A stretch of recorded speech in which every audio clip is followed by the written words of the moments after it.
महोदय, बेतिया राजा और हम बेतिया से ही आते हैं। राजा अपने साम्राज्य में जिसको जमीन दे दी तो उसको तो मलिकाना हक हो गया।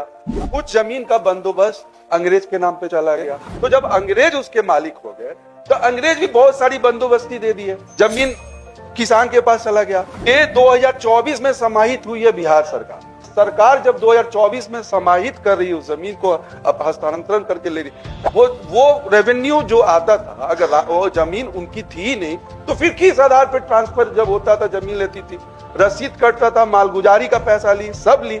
उसके बाद उसके कितने जमीनों पे अस्पताल चल रहे हैं, कॉलेज चल रहे हैं, तो किस आधार पे राजा के जमीन पे बिहार सरकार ने अस्पताल खोल के रखा, कॉलेज खोल के रखा? अगर रखा तो भाड़ा दे, 2024 तक भाड़ा दे, उस भाड़े का काम होगा।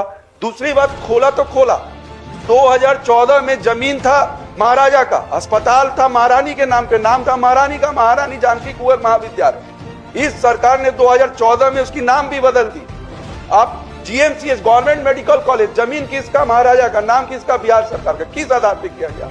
एक कहावत है महोदय कि माल महाराज का मिर्जा केले होली, तो माल तो यहाँ सही में महाराज का था, नाम ले लिया गवर्नमेंट मेडिकल कॉलेज, नाम भी बदल दिया, मालगुजारी भी खाया, पैसा भी खाया बिहार सरकार।